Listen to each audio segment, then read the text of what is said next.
Meron nga bang makukuha na pera kapag na-injured ka dito sa Japan? Kakagaling ko lang ng clinic at isi-share ko to sa inyo.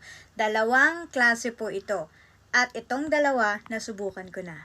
Una, ito yung tinatawag na Rosai Hoken. Ang ibig sabihin, Working Incident Compensation Insurance. Ang cover sa insurance nito, ito yung injury na nangyari sa work.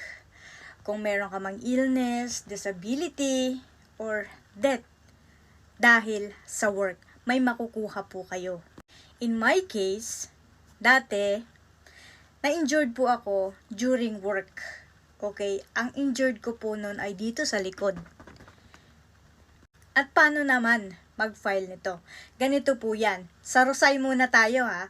Sa Rosai, kapag na-injured kayo during work, kailangan nyo agad i-report yan immediately sa company ninyo na merong nangyari sa inyo during the work. For example, nadulas kayo sa work, tumunog yung likod ninyo at sumakit yung likod ninyo, napilayan kayo sa work, dapat i-report nyo agad yan sa office. Tapos, immediately or kinabukasan, magpa-check up ka kaagad. Ngayon, kung ano man ang sabihin ng doktor, for example, in my case, pinagpahinga niya ako ng 1 week.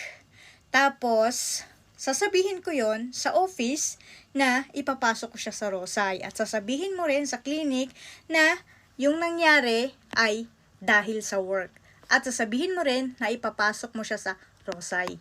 Tapos yung ginastos mo doon sa clinic, yung check-up, x-ray, tapos yung duration ng pahinga mo, for example, 5 days ka hindi ka makakapasok, bayad po yun, 100% kapag sa Rosai ninyo ipapasok yung insurance.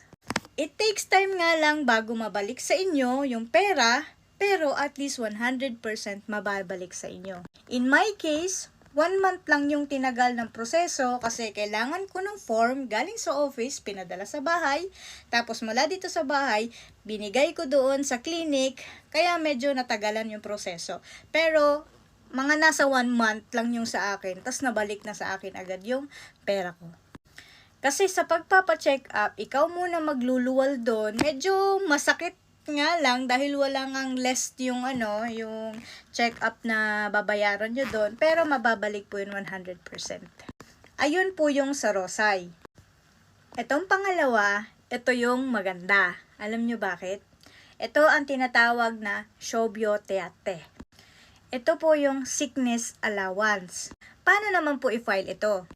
For example, in my case ulit, nung last month ay may nangyari sa akin insidente dito sa loob ng kwarto ko. Suddenly, yung ankle ko tumama sa corner ng drawer ko at sobrang sakit talaga to the point na hindi ako makalakad.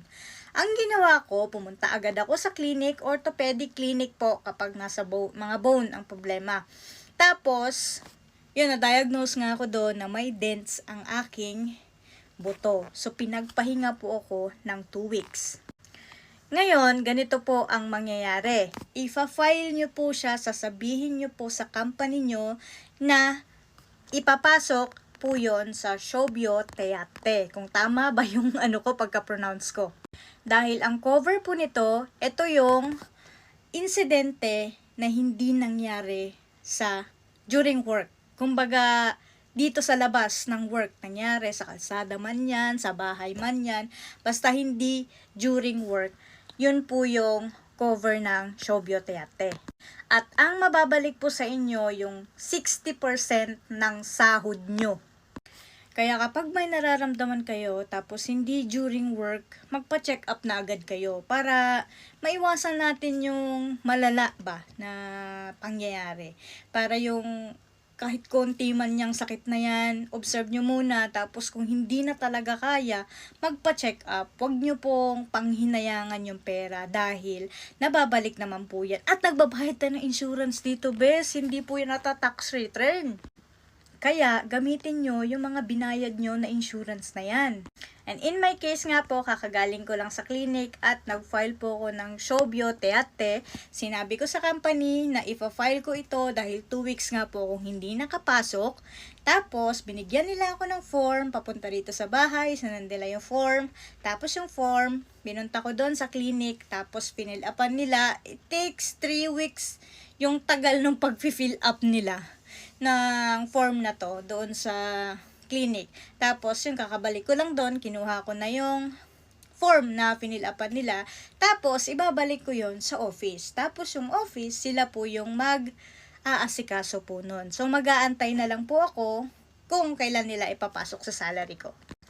Alam nyo, ito yung pinakamaganda talaga sa Japan. Yung insurance dito, yung health system nila. Ito yung isa sa pinakagusto ko dahil alam mo yun, napaka-convenient lang din. Tapos yung mga binabayad natin na insurance monthly, talagang kapag gagamitin nyo sa tama or gagamitin nyo talaga, pagpapa-check up, makaka-discount talaga kayo at maganda yon para ma-monitor din yung health ninyo, 'di ba? Dahil sobrang bigat nga naman ang trabaho dito sa Japan, gamitin nyo po yung insurance ninyo.